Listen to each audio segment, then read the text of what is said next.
Of course, TJ wasn't going to let a world championship happen without a Hall Brawl. We should have known. Plus, Jordan's deal gets exposed. Emily gets to swim one more time. Troy and Kaycee can't catch a break. Sarah has to pick between her besties. TJ saves his tricks for the end. And Aussie on Aussie crime comes to its logical conclusion. It's the Challenge World Championships Episode 11 recap coming up right now.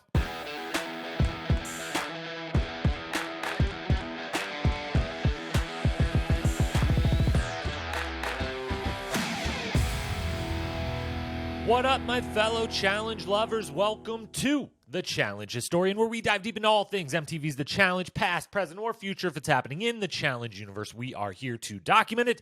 I am your host and dedicated Challenge Historian, Jacob Hollabaugh. Thank you so very much for being here with me today on this Wednesday morning / midday to discuss World Championships episode number 11, the penultimate episode, the final elimination, except until there's probably some sort of elimination in the final. But you know what I'm saying. Episode 11, we're here. We've come to the end. We now, by the end of this very episode, know the 4 teams that will be in the final competing for the title of first ever and possibly only ever, we'll get to that, world champion of the challenge. Big stakes, big stuff, lots to discuss. I thought a very good episode, an episode I liked a lot. So plenty to get to. Quick programming reminders before we do. A couple days ago on Monday, put out the USA 2 cast reactions, the, initial impulse reactions that, yes, are coming about a month-ish after we actually learned the cast, so maybe I thought about it for a little bit there. But USA 2 cast reactions pod is out. Go watch or listen to that if you have not already. Let me know what you think about that cast that I had very mixed opinions on and kind of had mixed opinions going into that season now already. Next, this Friday, if you want more World Championships coverage, it won't actually be on Friday. It'll be recorded Friday, out sometime Saturday or Sunday, but I will be joining the good people over at Challenge Fandom Podcast. You know them, you love them, you probably listen to them, and if you don't, you should, and you definitely should this weekend, because I'll be joining Rick, Karina, Tony, the whole gang over there to discuss this episode and really the whole season of World Championships. So if you want more World Championships coverage, head on over there and get to that. Also this weekend, of course, Survivor, no longer Survivor Saturday, Sunday, weekend, whatever it may be, but Survivor coverage with my good friend Paige over on Most Likely To podcast. So we will be covering that there as well. A lot of me coming at you this week if you want to go find it on those other wonderful podcast platforms. And then, of course, next week, we will be back, World Championships recap of episode 12 of the final. We will then wait another week to do a full-blown season recap, kind of assess how this entire project of the World Championships and the spinoffs and everything worked, that whole thing. So we've got 2 more weeks after this of looking at and talking about the World Championships, which hopefully will be enough time for there to be some sort of announcement, if not trailer, if not imminent premiere date for All-Stars 4, and we'll be able to just roll right into covering that, probably, hopefully, praying for wonderful season of All-Stars 4. So that's what's coming up. As for today, our typical storylines, awards, power rankings, and predictions headed into the finals. Let's dive in. Challenge World Championships, episode 11. Here we go. We are going to do the storylines, old school, traditional, segment by segment, because finally, for the first out of, I think, 3 episodes now, we actually have things kind of worth talking about from the initial house segment that at least lasts more than 2 minutes before they get right to the daily challenge. So there's things to talk about. We'll go segment by segment with these storylines here, starting with that house segment. 2 things to discuss with that. The first one, we get kind of it's certainly not the end of it, because they are still here at the end of the episode and into the final. I'm sure we will have more, but a little bit of a conclusion or kind of putting a bow on the Kaz-Jordan relationship and partnership that is not so much a partnership, but is a little bit more a dictatorship by one. We've seen Kaz over the last couple of weeks start to voice her opinion and let it be known that, hey, I don't like just being steamrolled like this by my partner making all the decisions. She's made those things known, but Jordan has still just made all of the decisions with her or without her, whichever she prefers, which isn't an actual preference in the end if you're not given a real choice. She goes to him again. This episode says, flat out, I do not feel like an equal in this partnership. lets him know that, it's patronizing, it's condescending, it's this, that's the other. It's not a good feeling. It's not a good place to be. It's not how I envisioned having a partner in this game. He does apologize, so that has to be started with. He, takes it on the chin. He is understanding. He apologizes. He says, he knows he is patronizing, and he apologizes for that. He's just not skilled enough yet to not do that, which is, at least you got to give him the credit for saying sorry and for being self-aware. That's a positive step. That is different from a Jordan we have seen in the past, certainly. But him doing this and making his partner feel this way is also slightly different from the Jordan of not ride or dies Jordan, because we all know how that went with the non-ride or die partner in Anissa, but the previous to that, the little kind of Jordan redemption of not being that way necessarily to partners or alliance members in the game or love interests in the game and whatnot. And it's been an up and down road. And so it feels like this is both a step forward for him, but also a little bit of a reversion of like the big part of it's still there. There's an awareness, there's a willingness to apologize and understand and empathize with the person that you are maybe being condescending towards or not treating exactly the way that you would hope you would look back on and say, that's not how I should treat you. So there's at least something there, but he's going to be a dick to her in the finals. We just know in not like, he's not directly trying, as he says, he's not trying to be a dick. It's just, he's just so overly competitive and so good at everything. Even though he does make that one mistake, she gets that moment that she can kind of use. And I think that actually is a big reason why he's maybe more receptive to this conversation, because they have the moment last episode where or 2 episodes ago, whichever episode that was, where he makes the big mistake that costs them. And she can be like, look, now, like, no one's perfect, so stop asking me to be perfect. So I think that had a lot to do with his willingness to accept this criticism and apologize for it and be aware of it. But it's going to be like this in the final. And at least he'll know why that she's mad, and future partners possibly are mad. At least he knows why now. So that's that. Good on her for speaking her mind. I love Kaz so much. She was a favorite of mine on the UK mini season, if you will. I've really enjoyed her here in limited role, limited screen time, more or less this season. Really, really love Kaz. And just got to say, Theo, what are you doing? I'm saying this believing I think Theo is single, and I think Kaz is then still single, at least during filming it seems like they certainly are.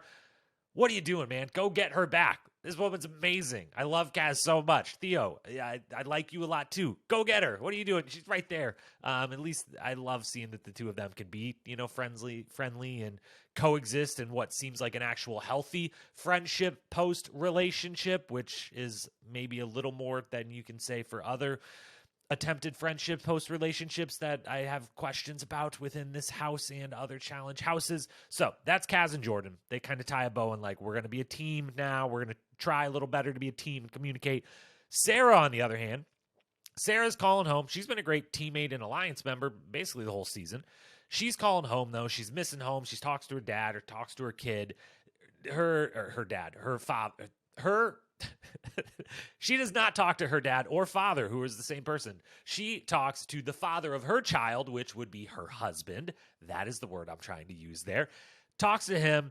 We get a little kind of mini jab of like, he says it kind of playfully. There's a chuckle, but you can tell there's also a little bit of a seriousness and sincerity of like, you're just off there, like partying, having a great time. We're here, we're kind of missing you a little bit. She mentions, my kid's smile gets a little less with every call that I get home. It's like, man, you're still there. You're still not coming home. It's weighing on her. And it's a big reminder for all of us. And I think a better reminder in seasons past, we always hear about people there who have children. We hear about it all the time. The Corey Wharton effect, right? Always got to look at the photos, always got to everything. And I'm not saying anything negative about that, but sometimes because it's so much or maybe mentioned so often, we're desensitized a little bit to the fact that like, yeah, this is for real, really, really difficult for people, anyone coming into this house and being disconnected from loved ones, friends, their life, career, whatever. But especially when you add the child element into it, this is really freaking hard on people to miss that time with their kids, to be away, to have limited contact. And this was a kind of a nice reminder of that sacrifice that these people are making. And thankfully for her, she's got a friend in the game who's making that same sacrifice and is able to mentally, be in an okay spot with it and give her the pep talk she needs. And that is Danny. What a guy. What a guy. We've loved Danny since the moment he stepped into the screen in Survivor. And we just, every week, it's like we have more reasons to love this man. He's amazing. He is the best Alliance member, friend in the house that you could possibly be in this moment of like, I'm going to empathize with you. We're going to talk about it a little bit, but ultimately I'm going to tell you that you're a badass. And also, it's only like another 4 or 5 days. Like we're right there at the end. So this, I understand why the feelings would grow and grow and grow, but we've made it this far. Like, don't you dare even think about quitting or something. That would be silly and you'd regret it. So gives her the pep talk, loves it. And we learned that, her and Danny, who definitely in Challenge USA, like it wasn't like they were like the best of friends by any means. They eventually worked together slowly but surely, but they didn't really always want to. They were slightly on different sides of things at different points in USA, and it felt like Danny was kind of they both come from the Survivor world and kind of knew her reputation within the Survivor world and maybe within the fan world and everything. And so it was a slow build to the fact that when they end up winning together, they could look at each other and be like, we're friends, we're good. And then that turned into a real friendship outside the game, finding out that, they're talking to each other every day, text, call, whatever it is, talking workouts, preparation, getting ready, wanting to represent their season really well in the World Championships. So they're tight, and that would come into Danny's advantage, thankfully, later in this episode. But before we can get to that, we've got to talk the Daily Challenge. Daily Challenge is next, and I'm just going to come out and say it. I didn't like it. I didn't like it at all. I thought it was kind of a dumb game, and the reason I didn't like it is that yet again, and this seems to be a theme, we will talk about this on the full season recap, but the Cliff Notes version is going to come here of what I'll probably say a little, look back and make sure this is true, but there's just been too many dailies this season where it's a lot of luck involved, a lot of like, you're not in control of your own fate. For instance here, like Troy and Kaycee, they can't catch a break. They're just out instantly because they very well may be in second place. Like Troy gets to the ladder right tied with Jordan. They're there first, but Emily pulling yes is quicker than Kaycee, which is no shade to Kaycee. Like it's just another, they let Emily swim and it was very impressive. Yes, has found his way the third or fourth time they've got to do this of like, how do I hold on to you but let you still like fully swim motion, not hurt me, slow you down, anything like that. And Emily and Yes just do the knots faster. And boom, because they might be in second place out of 5, Troy and Kaycee are out before they can actually like prove how they deserve to do in this thing. And I want the challenge to be where someone wins and loses on their own merit. Also, I just love Troy. I was a little bit pissed about that, a little salty. So that's part of it. But on the flip side of that, then there's no safety for Emily and Yes. It's like, boom, they get the first person out. And then by the design of the game, okay, now you just have to stand there and hope that the next 2 teams who get to drop someone don't drop you, but you're in first place. Why would they not drop you? Which, yeah, you could say, like, that's strategy. You got to, like, be thinking through, but it's like, I don't know, because then you could just be Troy and Kaycee and could be in second and you're out. So, like, you got to, but now Yes and Emily, it's like they get dropped. And, yeah, so I just don't. I like the idea of like do a little swim, climb a ladder, do some puzzles, do some math. Like that's a nice little mixture. I like that. I just don't like, why couldn't this just been for time? First to get done. You don't drop anyone, that sort of thing. I think that would have made it a lot better. Jordan does honor his deal though. That's the big kind of thing coming out of the Daily Challenge. He kind of honors his deal. And I guess I shouldn't say kind of, he does. I think it was just one of those where he's made a lot more deals in this game than Yes and Emily ever have. Certainly Emily and even Yes as well. The guy, there wasn't a lot of deal making back in the early couple seasons he did. And then on the All-Stars world, he's been the kind of kumbaya, I'm just going to be everyone's friend and hope that no one then throws me in. So not a lot of deal making experience between those two. And when Jordan there is, and so he knows he made a very specific deal. He did not say he would help them win. He said, I will not win. I will make sure I don't win so that guaranteed it's not like your fate is now in my hands because you've done me a solid and I don't want to like put myself in the position to possibly go against that. So he does fully honor the deal. They just maybe thought as part of that, like, it doesn't mean that you're gunning for us and you're going to get us out. So he takes out Yes and Emily. But then I was a little bit shocked after that of like he actually does stop and allows someone else to win. And I thought that was a huge risk because he lets Sarah win. And that puts things kind of up in the air a little bit. And also just had me saying, like, just fuck them over. Just win. Just win, save Tori and Danny, have some real drama, be a dick in the fun way. Like, that's the fun way in this game to be, like, an asshole is, like, a little bit of a backstab, a little bit of a deal that I didn't go through with. It wasn't even with one of my main alliance members, my main partner. Like, it's not going to hurt you in future games, almost certainly. So do that. That's way more fun. Then you're safe. You save Tori and Danny, and you let the other two teams, one of them, figure it out. And maybe, you go to Kaycee as your friend and be like, which of these two do you want to face? Sarah and Theo or Emily and Yes? You pick. I'll give you whoever you want, or they'll vote for whoever you want, whatever. But he doesn't. He sits out. Him and Kaz just annoyingly sit there and do the math for Sarah and Theo, get them to win, and he puts it in Sarah's hands. And again, I'll just recap again. Maybe drop her instead originally. If I'm Jordan and Kaz, like, that's what I'm doing. I'm dropping Sarah and Theo. Let Emily and Yes then get dropped by Tori and Danny. Like, if Emily and Yes have dropped someone, if you, Jordan and Kaz, are next up, you drop Sarah and Theo, it then becomes Tori and Danny versus Yes, or I don't even know. I'm confusing myself here, but I feel like then Tori and Danny are the next ones, and they get to drop Emily and Yes instead of, Jordan and Kaz. It's one-on-one between them. You can let Tori and Danny win. You can win yourself at that point. Either way, that I feel like that's what they should have done. But it ultimately works out. It works out just fine for him in the end, but he does honor his deal, so that's good. He's kind of made up with his partner, so that's good. So things are looking up for Jordan at this point. Back to the house we head for the deliberation that goes pretty quickly to the stalemate. Everyone pretty much agrees to the stalemate quickly, and I thought there would be a little more to it than this. We start with Jordan filling in Tori on his deal making. She's a bit confused, a bit pissed off, not that much pissed off. I feel like she's just ready for this at this point, whether she would say that out loud. I think subconsciously she just knows in the back of her head somewhere, like, yeah, I'm going to have to, constantly deal with the confusing moments coming from this man that I'm supposedly lockstep aligned with in all kinds of ways. He says, they have a second conversation where Jordan says, quote, every game we play together, I have to do something that I don't want to do that ultimately benefits you, which I'm not going to go back through the history right now. Maybe I'll do it for the season recap, but this smells a little bit like a half-truth. It's definitely happened before, certainly. Like, he's looked out for her in some instances, but if there's either side of this where I'd be like, that person is 100% looked out for you, it's Tori to Jordan, not Jordan to Tori. He called her a terrorist last season. I said I wouldn't mention it anymore because I mentioned it in almost every episode at the beginning of the season and all the way through the end of last season. But he did.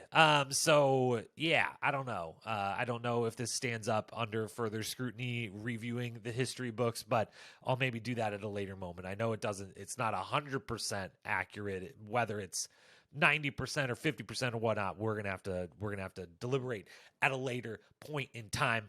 She may be a bit upset, which she should be.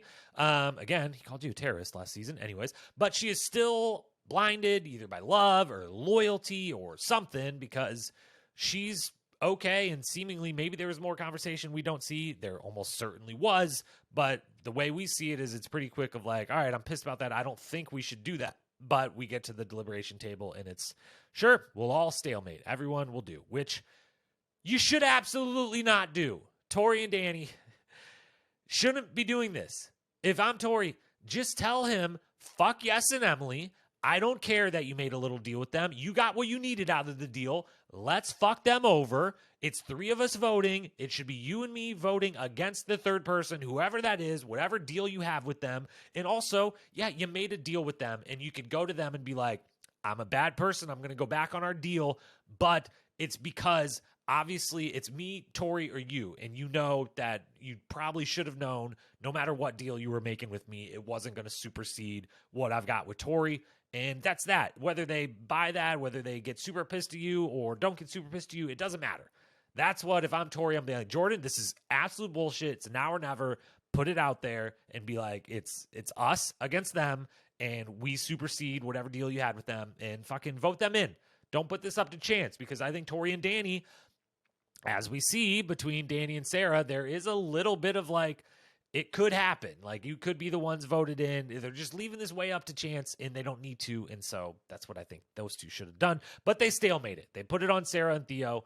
And I don't know. Is there a conversation between Sarah and Theo that we also didn't see? There's so much. It's always just like, what did we not see before I actually get to my real opinions and try to think of what really all happened? Because is Theo riding hard for Kaz in this scenario or not? And if he is, I assume he at least is sharing the opinion of like, I would like, if I had my choice, we would save Kaz and Jordan because me and Kaz are buddies again. But how hard is he going for that? And does this, because it seems like it comes down to like, Sarah, you're picking between Emily and Danny. One of those two teams is going in, and like Jordan and Kaz are somehow off limits, which to me, not knowing what actually went down, I'm thinking like Sarah might be willing. In the past has kind of strong-armed a little of like, no, Theo, like all of my relationships come before whatever relationships you got. Mine are stronger than yours with Kaz, whatever. So did they both at some point just say like, the fair way to do this as partners is we each get to save one? And Theo's like, and I'm obviously the one team I want to save. So like, I get to save one of my friends. You also get to save one of your friends, but it means because you got two friends in this 3-person scenario, you've got to pick one to not save. Is that what happened? I don't know. I would love to know if it is. But either way, it's on Sarah. It's on Sarah. And she basically asks Danny if it's okay for her to throw him in. She goes to him. She says how hard the decision is. He thankfully stays like calm, collected about it. But that moment very much feels like Sarah feeling Danny out a little bit of like, let me off the hook by saying, Sarah, it's okay. I'll go in. Fuck it. Like, I'll go in. Like, that's what she's looking for in that moment. And Danny, smartly, does not do that. Is like, come on. We won together. We spent off season prepping, working out together, planning the whole thing. That's season long, like real time, year long, year and a half long, whatever it's been. We go back a lot further. We have a lot stronger bond than whatever you've got in 3 to 4 weeks with Emily. Like, come on. He doesn't quite say that, but his response is basically kind of saying that to her. She, without saying it, saying to him, is it okay if I throw you in? And he, without saying it back, is responding with, fuck no. We're way more ride or die than you and Emily are. This is bullshit. Don't even ask. Why are you even asking this? That was the real conversation that was happening underneath the more polite, respectful, friendly conversation that went down between the two. So she ultimately decides that's correct. She's got to go with Emily. They go in the bathroom. They have a little talk, a little cry. And this is where maybe this is veteran savvy by Sarah. Maybe it's equal rookie move by both of them. I don't know whether they wanted this conversation to be heard or not, but it's not just going behind a closed door, ladies, a closed bathroom door. Yes, the camera can't go in there. It's the one place in the house. Like, if you close the bathroom door, the camera is not, we're not opening the bathroom door. It's not okay. It's not allowed. But if you leave your mics on, we can sit right outside the bathroom door with the camera, and we could play your audio and just, not have a visual other than just the bathroom door. They don't take the mics off. You got to take the mics off. It feels more like a little rookie mistake than anything. But thankfully they didn't, because like, it's a conversation we needed to have. And it actually, in a weird way, I felt a little nostalgic for old days of the challenge where there would be a lot more like, we don't have visual on them, but we still got audio. So we'll just show you visual of like the trees where they're back out in there, or the bathroom door where they're in there, or whatever. And I felt a little bit of nostalgia for some older moments and seasons that had things like that. So she's decided it's going to be Emily, and yes, but then we've still got to go to elimination. We've still got to know for sure. Is it actually her decision? And guess what? It's not her decision. It's not her decision. It's not Theo's decision. It's not any of them, because they stalemated again. And TJ has saved his only real twist of the season at all, minor ones at that, for last. And I love it. Great, great, great job production. They didn't do anything silly all season. They didn't change up anything crazy all season. They handled the one pregnancy issue with delight, miracle, wonder that it is. Shout out to Amber and Chauncey. You're going to be the best parents. We love you dearly. Didn't mean to call that an issue, but the from a standpoint of producing the show, where they've kind of not known what to do in the past when that happened, they handled that in a more smart way this season and kind of got lucky. There was a matchup of one pregnant, one DQ for medical reasons, and boom, now we got a new partners, but they've done everything well. They have listened to me and everyone out there. It's like just simple, straightforward game. Keep the same rules the whole time. Amazing, amazing, amazing. And then even more amazing is there is the little twist that they do at the end, and a standing ovation for the fact that it is only in the face of the competitors trying to kind of game the system, play the system, if you will. They're changing it, giving the team that got screwed over a little bit of power. That's the perfect twist. They're like, hey, we said don't do the stalemate thing. It was like, interesting television the first time it happened, and we decided what to do about it. The second time, we didn't change anything. We still let them do, but now you're starting to, like, on your own, collectively change the rules of this game. So no, not going to happen. We're going to change it back on you, and we're going to let these two decide who they want to go against. I think ultimately it would have been the same two teams in there, but it does save Sarah from having to say her friend's name. And I just hats off to production for the lack of twists all season, and the fact that this is the twist that they're giving us is a well executed and proper one that I totally stand by. So love, love, love that. Also love, we get a Hall Brawl. I didn't think it was happen. I said last week I really doubted that it would happen, but I also forgot yet again that this isn't actually on CBS. It's just on Paramount Plus. It's not airing live on CBS. It is still a slightly different audience. I think if this was airing on CBS, we would not have seen a Hall Brawl, but again, then they did do one on Challenge USA, so I'm definitely wrong about that too. I don't know why I think that. I just do. But it's the first and maybe only ever world championships. First and maybe only ever world championships. You've got to do the elimination everyone knows, Hall Brawl. You've got to do it. And thankfully they pick a match where everyone was comfortable with it. I think it was fair, and so it was, it was a little bit safer, and it fit I've talked many times before, every time a Hall Brawl comes up, about some of them are really hard to watch. Some of them are the most amazing moments in the history of the show. That's what they're going with when they put it in there. It depends on who ends up in there. If they want to do it, if it's a fair match, before it either goes like awesome, amazing stuff like we get this episode, thankfully, or cringeworthy, how could you do this? This shouldn't be a part of the show, on the other side when it's an uneven matchup or someone clearly is like, I signed up for everything but this. So we get the Hall Brawl. Kaycee and Troy pick Emily and Yes, which I think is the right pick. They're obviously not picking Danny and Tori because Danny is 1,000% going to beat Troy. That means that it's then Tori versus Kaycee and then a coin flip. If she wins that coin flip matchup, it's then literally a coin flip to decide who ends up deciding it. Tori and Kaycee are too good of friends. It's a loss and a stalemate between friends. That's not a matchup you go with. Jordan and Kaz. Definitely a win for Kaycee, respectfully to Kaz, but Kaycee's got slight size, slight strength, and tons of experience, and just there's way more on the line for her with this. So Kaycee's going to beat Kaz for sure, I think, in that. And then Troy is probably going to lose to Jordan, probably. He could maybe pull it out. I don't know, but I would say, that's a 1-1 as well. Yes, and Emily is the only one where I'm like, it's probably a win for Troy, which pans out, and it's probably pretty even for Kaycee, and it puts kind of all the pressure. There's equal pressure on both Troy and Kaycee by going this route, but there's a little bit more pressure on Kaycee, and if you're going to bank on anything in the house, it's Kaycee stepping up in an athletic headbanger. Like, I'm pretty comfortable making that choice versus the other two that they had. So it's the right choice, and it really, really, really comes down to Kaycee, obviously. Kaycee versus Emily. As much as Yes versus Troy is great, Yes seemed to have Troy for a second as far as who was holding who. Troy escapes. Was nice. Looked like he may fall. It looked like Troy was going to pull, we've seen Nelson and others. Nelson was kind of the most famous one of it, of like, you got up first, you've got that first step, but you tried to get up so quickly, that little stumble and then fall. Troy does have the stumble, but stays upright, gets to the belt, gets the win, gets his part of the job done, leaving it to Emily versus Kaycee, which was a hell of a match. And just overall, the whole thing was a hell of a Hall Brawl. Very exciting. So wonderful that we got such a competitive headbanger. It's always a big boon to the season and to an episode when one of these works out so well. This one obviously does.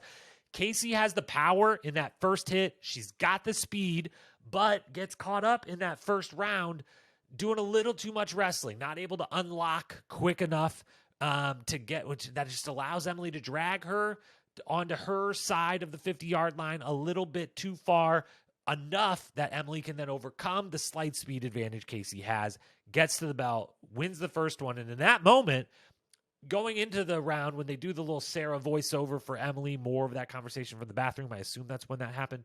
I'm like, man, they've given us a lot of Emily, and yes, this whole episode, it feels like Emily's about to go out. And then Kaycee, that initial hit, I'm like, ooh, and Kaycee got a little bit better of a hit. She's ready for this. She could take on the bigger person. And I was like, this is over for Emily. This is a wrap. And the moment Emily hits that bell first, I was like, wait a minute, I was wrong. This is the winner edit. This is Emily's the new star of the show, and we got to build her up. We got to give you as much of her as possible edit. Fuck, Troy's about to go home. Like, fuck. They do the coin flip. It lands on the women. It's Emily versus Kaycee again. I for sure flipped the whole other way of being like, Emily is winning. Kaycee and Troy are going home. Man, like this is a big knock off of Kaycee's. Not really a big knock. I mean, Emily's an Olympic athlete that is bigger, much bigger than Kaycee. So wouldn't have been a knock if she lost. It certainly wasn't a knock that she lost a round. Wouldn't have been if she lost both rounds. They lost the whole thing. But that does not happen because Kaycee steps it up. They win the second round, gets them the win, delivers a big hit the second round. She goes in there full blast. The Troy, yes, and even the first time between Emily and Kaycee, everyone kind of, it's not like 100%. I'm putting my body livelihood on the line to run the fuck over you. Kaycee in the final round is the only one that goes full on like, I might break my neck here. I don't care. Like I don't have the form or whatever, but like I am not letting up 1% when we run into each other. She hits her hard, lays the wood, and seems like it's going to be quick and easy. She kind of gets to her side of the 50. She starts to get away, but then Emily grabs that foot. And for a moment, I was like, oh my God, what an epic way to end this. Like she drags her that step or two, and you're like, holy shit. She's going to just drag her a little bit this way. Like, this is over. Kaycee has no chance of being able to, like, turn around and slow Emily down at all now. Like, this is over.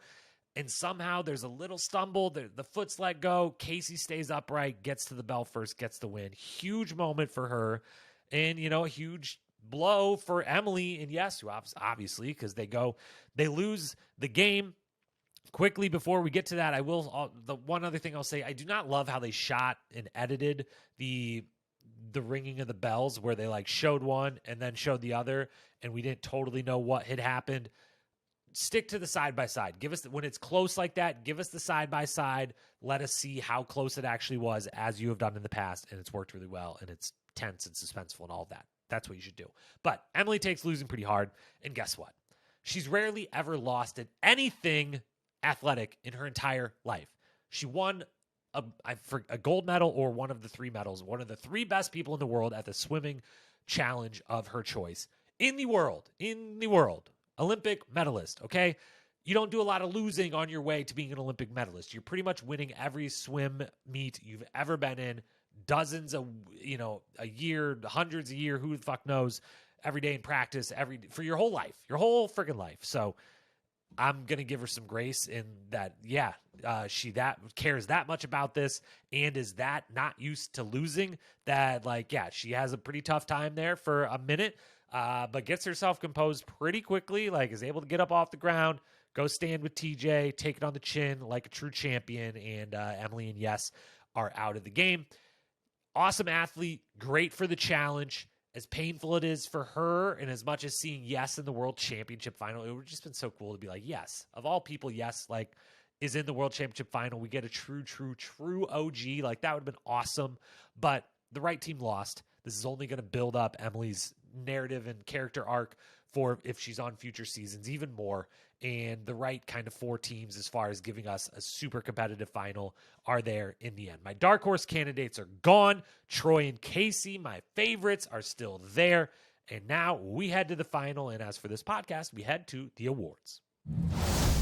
For the awards this episode, start with best quote. There wasn't the most quotes in here, but the two I will put up for nominee come right near the very, very end of the episode when Troy and Kaycee go back up on the dais after they win. Troy gives Danny the little hug, but then says, quote, "I nearly picked you, Danny. I nearly got you. I was thinking about it." And I just loved that little interaction between the two of them. My two favorites seem to like each other and be good friends. I love seeing that. And it was just like a funny thing for Troy to say. The other one I will say is then Danny, not in response to that, but in the final confessional of the episode, he and Tori, quote, "Yeah, this final is stacked with Tori's number ones, so it's going to be a battle," end quote. I'll give that the quote of the week because it does sum up somehow, some way, after all their turmoil, Danny was not able to succeed in getting rid of either Jordan or Kaycee to make Tori actually focus on he and her winning and instead have her two best buddies that she's definitely not going to want to sabotage or do anything against. And maybe that comes back to haunt them. Maybe not. We'll see. But Danny gets the quote of the week. As for the best moment, nominee number one, Danny's pep talk to Sarah. Talked about that one. Nominee number two, we did not talk about this, but Theo is in the room when Jordan explains to Tori the first time, and I guess he's kind of explaining to Theo as well, that, hey, this is the deal I had made. This is why the challenge went down the way that it went down. And Theo's kind of, they leave the room, and Theo sits there and says to himself, quote, "All right, I'm going to have a jacuzzi. I've earned it. Kind of earned it anyway. Half earned it. Nah, I've earned it." And then they cut to Theo by himself in the jacuzzi, just looking bored, looking like normally when I'm in a jacuzzi, there's more people. There's more action going on. I'm just kind of sitting here by myself. They're playing the elevator music over top of it. It's a really funny moment from him and from the producers and well edited. Third nominee, Emily and Sarah's bathroom talk/cry. Fourth nominee, Kaycee winning, hitting that bell, winning the round 3 for her and Troy. I'm going to give the moment of the episode to Theo. Really enjoyed that little moment. As for the episode MVP, Theo comes in 5th. Kaz and Jordan in 4th, Kaycee, Troy tied for 3rd, Sarah 2nd. We're going to give the MVP of the episode to Emily. It's definitely an Emily-focused episode all the way up until the final little loss there at the end. And to be fair, as always, the difficult part about the Hall Brawls and really any of the headbangers and lots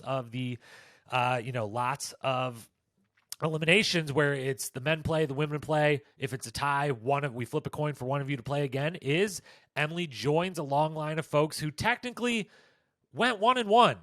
She beat Kaycee once, she lost to Kaycee once, but the one that mattered the most is the one that she lost, and so that's the reason they're going home.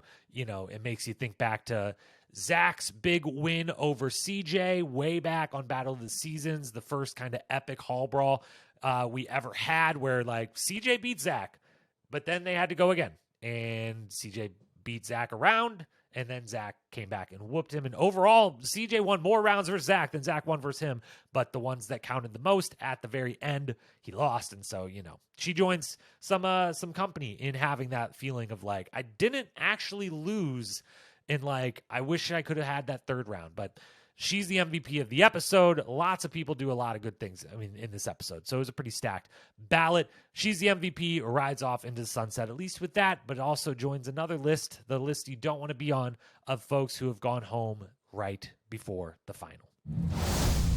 Now for our predictions and our power rankings, which our power ranking will just kind of fold into our predictions for the finals. Quickly, we will look back now at our original preseason picks. We officially got 6 out of 10 of our finalists right. If you count the fact we had Troy and Kaycee both there with their original partners. Now they're there together, but then Sarah, Theo, Kaz, Jordan, we got right. We said Zara and Wes would win. They've been gone for a long, long time now, but maybe Kaz and Jordan will get 3rd, Sarah and Theo will get 2nd, and we'll nail those 2. That would be pretty cool. We then later made new predictions, which we said Kiki and Darrell, Kaz and Jordan would go home pre-final, half right. We said Troy and Kaycee would win the final, still to be determined. Last week we said Jordan would somehow do Tori dirty, which I'm going to count this. I know they had got on the same page and agreed in the end, but I'm just going to give myself that one because the other ones I got wrong. I said Danny and Tori would end up in the elimination, and I said that a Hall Brawl was too mean to do right before the final, and that they would go with either balls in or not so fast, so I was wrong on both accounts there. As for next week's final, TJ and the conductor outfit is fire. If you watched the next week on Fear Express, they got a train. TJ's a conductor. He says they're going to be riding the Fear Express the whole time. That seems interesting. I kind of like the visual of it, but then also everything else we see, like they're not actually going to be on that train almost at all. So maybe they'll get to do one cool stunt-like thing on top of the train or something. It definitely seems like they're going to be on top of that train, not inside that train, right? But then the rest of it's not going to take place there, and it looked pretty, biking, running, drinking liquids. Jordan being frustrated with Kaz seemed pretty standard final fare. We do see Kaz and Danny getting IVs, but it looks, and I'm fingers crossed here, like War of the Worlds style, like we're going to allow you to get some IVs to refuel you during this, not like they're in an ambulance and going to be DQ'd from this game style. Fingers crossed it's that, please. I don't want Danny or Kaz to be in the type of shape that they need that and are ambulanced away. Certainly, I don't want that for anyone. Definitely not two people who I really, really like. And it would just be horrible and really anticlimactic for the show. So please let that be the War of the World style here. If you would like to refuel on some fluids, here's your chance. Or earned somehow, whatever, not ambulance style. That would suck. Really, really, really suck. We could use a final without any injuries or things of that sort. That we haven't had one in a minute now. That would be great. If everyone finished, everyone did a good job. Predictions / power rankings, because basically these predictions are who, how, if you get it. I think Sarah and Theo are going to get eliminated first. If there is some sort of either cutoff where someone goes or like an actual elimination within the final, I think Sarah and Theo are going to go out first. I just think I know Theo is a runner. Sarah is an endurance runner. They should have that. But from a math standpoint and puzzle standpoint, I think they're going to be a little slower than the rest of them. And they've worked well together the whole season, but they don't like fully vibe. You could tell, like, I don't think they're going to be the best of friends after the show. I don't know. I think they're going to get last of the four.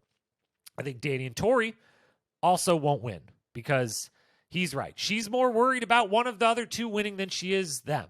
Like, they're good at everything, Danny and Tori, but they're not. There's nothing that stands out as they're so great at this one thing that they're going to have this advantage, and that's going to be the leg where they get like a big time boost, a big, lead, anything like that. They're just good at everything, which is a great place to be, but I don't know that I see the area where they're going to get a lead, stay in front, win this thing. So I think between that and the fact that Tori, if there's like sabotage is involved, I feel like Tori's going to straight up be like, Danny, we're not getting it on anyone. We're putting it on ourselves. I'm not doing that to Kaycee and Jordan. I'm just not, or whatever. And it's just going to be a huge fight. And I don't think they can win if they're not on the same page like that. I certainly would love to see Danny win. That would be amazing. So I'm kind of rooting against this prediction, but that's what I think. And then we get Troy and Kaycee and Jordan and Kaz. I've been saying no one would beat Troy and Kaycee for weeks now. I was saying they were going to walk to this. I put them in their own tier in the power rankings last week. But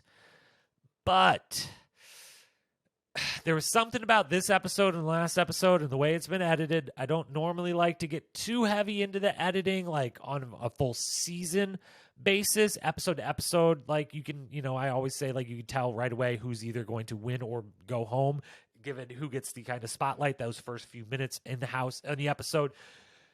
But the way they've really done a lot with this Jordan and Kaz story and their partnership and, really showing us a lot of that in the last few episodes, combined with looking back at the confessionals, you could say it's just the way Kaycee is, not a lot of confessionals usually for her, but Troy was kind of the same way. There's a lot of episodes where it's 0, 1, or 2 confessionals all the way through for both of them where I'm like, if they're going to win again, like if Troy's going to win, I feel like you would have given us more Troy. And so I'm kind of a little bit convinced Jordan and Kaz are going to win. I think Kaycee and Troy are the best team and should win. And I'm torn whether to stick with my pick.